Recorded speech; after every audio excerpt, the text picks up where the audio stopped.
मजहब नहीं सिखाता आपस में बैर रखना, हिंदी है हम, वतन है हिंदुस्तान हमारा। आज़ादी के पहले से भारत और भारत के लोगों को लेकर ये बात कही जाती रही है कि भारत में तमाम मजहब बहुत साथ में घुल मिल कर रहते हैं और ये भारत का कल्चर है। लेकिन अभी मौजूदा दौर में आज़ादी के इतने सालों बाद कई सारे सवाल खड़े किए गए, खड़े किए गए कुछ धर्म को लेकर, इस्लाम को लेकर भी खड़े किए गए। इस्लाम क्या कहता है? क्या इस्लाम कट्टरता का संदेश देता है? क्या इस्लाम में मानने वाले लोग, मुसलमान जो है, क्या वो शरिया चाहते हैं या फिर वो संविधान पर चलने वाले हैं?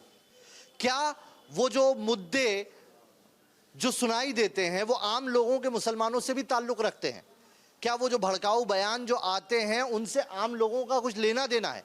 यही समझने के लिए हम आए हैं दादरी में, और दादरी में कुछ आम मुसलमान हैं हमारे साथ, जिनसे समझने की कोशिश करेंगे कि जो नारा दिया गया गुस्ताखे रसूल को लेकर, सर तन से जुदा का, वो नारा क्या आम मुसलमानों का नारा है या वो कोई एक एजेंडा था? वो नारा आया कहाँ से? देश की राजधानी दिल्ली से करीब दादरी को अपने अमन चैन पर गुरूर है।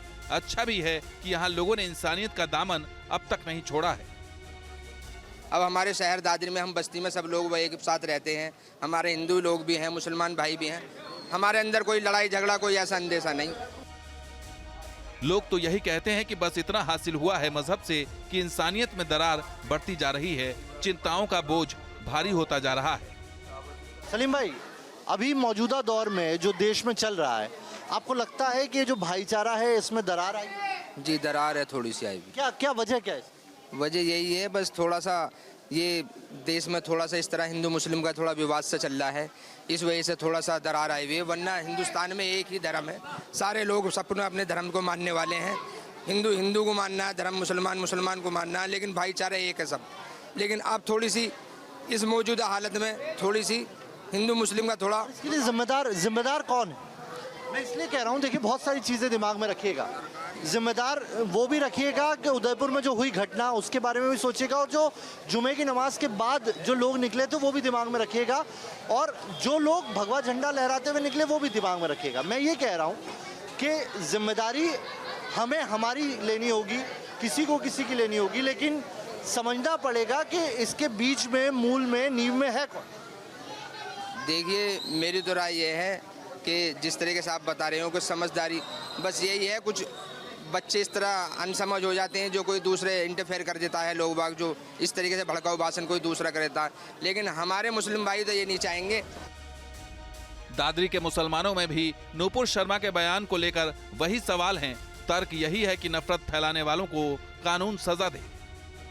तो अब ये कह रहे हैं कि अभी ये जो सारा हुआ उत्तर प्रदेश में, हमने देखा कई जगह पर जुमे की नमाज के बाद जो लोग निकले वो रसूल के नाम पर ज़रूर निकले थे, लेकिन दिमाग में क्या केंद्र सरकार की जो नफरत चल रही है वो सब था? नहीं, केंद्र सरकार के लिए ये है कि केंद्र सरकार को ये मानना चाहिए था, जो नूपुर शर्मा ने जो बयानबाजी करी थी, उसने एक नफरत वाला बयान दिया था, जिसमें पूरे देश को सुप्रीम कोर्ट ने भी आदेश करा था कि उन्हें कि माफ़ी मांगनी चाहिए देश से। और देखो, तुम देख सकते हो क्या हुआ सुप्रीम कोर्ट में, जो जज साहब ने जिन्होंने माफ़ी मांगने के लिए कहा था, उन्हीं पर मुकदमा दर्ज हो गया। तो आप देख सकते हो तो देश का क्या हाल हो रहा है। जो एक जज साहब पर ही मुकदमा दर्ज हो सकता है, तो आगे आम आदमी का क्या होगा? जिन्होंने इस तरीके बयानबाजी करी थी, उससे एक शब्द ही तो कहना था कि देश के लिए देश से माफ़ी मांगने की, कि मेरी गलती होगी, मुझे माफ़ कर दो। कि हुजूर की शान में जो गुस्ताखी की है, उसके जो गुस्ताख हैं उनके लिए हम ये कहते हैं कि उनको सरकार सजा दे। तरीका होगा उसका, तरीका बिल्कुल तरीका होगा। ये नहीं कि मैं उसे काट दूं, ये तरीका नहीं है। सरकार उसको मतलब जो है कंट्रोल करे और उसको सजा दे। गुस्ताखे रसूल की सजा पर गला काटने की तालिबानी सोच ने देश भर में बहस छेड़ दी है। लगने लगा है कि इंसानियत से ज्यादा मजहबी कट्टरता ने लोगों के दिलों में अपना घर बना लिया हो। लेकिन दादरी के युवा इसमें साजिश देखते हैं। सर, सबसे पहले तो मैं ये क्लियर करना चाहता हूँ, उदयपुर की जो घटना थी वो बिल्कुल निंदनीय है। क्यों? अभी हमारे इंडिया के जो होम मिनिस्ट्री है, उन्होंने आदेश दिया था जब उदयपुर की घटना हुई थी, उदयपुर की घटना में पाकिस्तान का आतंकवादियों का नाम है, वो इंडियन तो है ही नहीं। और जो कत्ल करे और जो किसी भी धर्म के नाम से, चाहे वो हिंदू हो चाहे कोई, वो इंसान हो नहीं सकता, क्योंकि इस्लाम सबसे पहला धर्म सिखाता है मानवता का धर्म। हमें मानवता का धर्म पहले अपनाना चाहिए, इस्लाम धर्म बाद में। क्यों? हमें हर किसी का क्या नाम है, प्राण होते हैं, कोई ऐसी छोटी मोटी चीज़ नहीं है। और ये इंडियन के मुस्लिम से लिंक करना कि उदयपुर की घटना सरतन से जुदा, ये क्या बात हुई?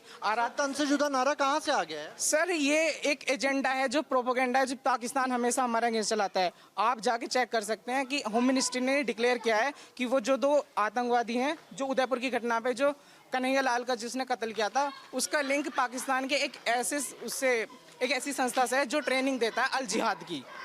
वो इंडियन नहीं है, तो इंडियन मुस्लिमों को क्यों क्रिटिसाइज किया? कैसे पहुंच रहे हैं ये लोग, जो ये आतंकवादी संगठन है, ये इंडियन मुसलमानों तक कैसे पहुंच रहे हैं और कैसे इन्हें बचाया जाए? सर पहली बात तो कोई भी इंडिया की डेवलपमेंट नहीं देखना चाहता। I am very happy to foreign policy of BJP, but internal policy क्या है इनकी? दादरी के लोगों की जुबान पर गंगा जमुनी तहजीब की बात जरूर है, लेकिन मौजूदा सियासत से शिकायत भी कम नहीं है। जुमे की नमाज आज ऐसे हालात आप बताइए ना, क्यों बन गए कि आज जुमे की नमाज पे पुलिस फोर्स मस्जिदों के वहां लगानी पड़ी? ये तो पॉलिटिक्स है, सारी राजनीतिक पॉलिटिक्स हैं, ये पॉलिटिक्स है इसके बीच। सारे यही था। इसमें देखिए ये पॉलिटिक्स है। मैं तो इस चीज़ का एक केंद्र सरकार से एक अपील करता हूँ, चाहे सरकार केंद्र में किसी की भी रही हो, आज जो मौजूदा सरकार है केंद्र सरकार, मैं उससे एक अपील करता हूँ, इस नफरत के माहौल में जो नफरत का माहौल बनाया जा रहा है, इसके खिलाफ नफरत के मामले में कड़े से कड़ा कानून बने और ये हिंदू मुस्लिम सिख ईसाई जो भी जिसके धर्म के नाम पे ये डिबेट या गंदी राजनीति कर रहे हैं, उनके खिलाफ सख्त से सख्त कार्रवाई। कोई भी किसी तरह का मसला होएगा तो सीधे हिंदू मुसलमान उसी तरीके से जोड़ते हैं लोग। ये उससे विकास के नाम पे वोट मांगे या किसी भी चीज़ पे, मतलब शिक्षा पे, रोजगार। एक हिंदू मुस्लिम वाली राजनीति चल रही है। जो बच्चा आज के टाइम में पैदा हो रहा है ना, तो उसे भी बताया जाता है कि तू हिंदू घर में पैदा हो रहा है, मुसलमान के घर में। बहुत गंदी राजनीति है। जब तक ये राजनीति खत्म नहीं हुई, जब तक ये प्यार दोबारा पनपेगा नहीं और ये नफरत बढ़ती जाएगी। राजनीति देखिए अपनी जगह पर है, लेकिन आप एक बात और सोचिए, आज पार्टियां अपनी जगह होती, पार्टियां आती हैं जाती है खत्म हो जाती है, लेकिन धर्म तो एक ही जगह रहता है। आज एक पार्टी के अगेंस्ट एक धर्म खड़ा हुआ है, मुस्लिम समाज क्या बीजेपी के अगेंस्ट खड़ा हुआ है? नहीं, ऐसा कुछ नहीं है। आखिर कौन है जो गुस्ताखे रसूल के नाम पर देश भर में नारा बुलंद कर रहा है? दादरी के इन लोगों से पूछने पर तो यही पता चलता है कि मोहब्बत अभी मरी नहीं है, लेकिन कहीं ना कहीं सियासत का फंदा इस पर कसता जा रहा है। मुस्लिम बच्चे क्यों बहक जाते? ये थोड़ा सा क्या वजह क्या है? देखिए मैं वजह की बात कर रहा हूँ, क्यों बहक जाते हैं भाई? देखिए तालीम नहीं, देखिए जहाँ तक बहकने का सवाल है, नहीं तालीम सिखाई जाएगी, देखिए दीन की सवाल तालीम है। सिखाई जाएगी। जहाँ तक बहकने का सवाल है, किसी भी मजहब में किसी भी धर्म में, ये स्पेशल इस्लाम धर्म की नहीं, सभी धर्मों में कुछ जो बच्चे जो होते हैं, नई उम्र के बच्चे होते हैं, वो बहकावे में जल्दी आ ही जाते हैं। लेकिन इस तरीके का मामला, मैं लोगों से अपील यही कहूँगा कि कोई से भी धर्म के हों, कोई से भी मजहब के हों, इस तरीके के बहकावे में नहीं आना चाहिए। इन चीज़ों को समझना चाहिए। जो लोग अराजक तत्व लोग हैं, वो इस तरीके की जो हमारे आपस में बीच में दरार पैदा करने का प्रयास कर रहे हैं, वो प्रयास नहीं होना चाहिए। ऐसे लोगों को सफल नहीं होने देना चाहिए। मेरे सभी युवाओं से ये अपील भी है। सवाल तो यही है कि कौन बताएगा इन्हें कि ये धर्म के झंडे को अब समेट कर रख लें, क्योंकि मजहब के नाम पर राम रहीम को लड़ते कभी नहीं देखा, ना ही मजहब के नाम पर गीता और कुरान को लड़ते देखा। संविधान चलेगा, क्या वजह है संविधान चलने की? अच्छा, सभी अच्छे रहेंगे, सभी बढ़िया रहेंगे। शरिया अच्छा नहीं है? नहीं, सावधान चाहिए। शरिया अच्छा नहीं है भाई? देखिए शरिया का जहाँ तक सवाल है, जहाँ जिन देशों में शरिया कानून लागू हैं, वो अपने देशों को शरिया कानून से चलाएं। लेकिन हमारे देश में संविधान लागू है, तो हमारे देश का संविधान सबको बराबर इजाज़त देता है, सबको बराबर अधिकार देता है। तो जो संविधान हमारे बराबर, सबको बराबर का सम्मान देता हो, सबको बराबर का अधिकार देता हो, हम उस पर चलेंगे, उसको मानेंगे, हम और किसी को इसके अलावा नहीं मानेंगे।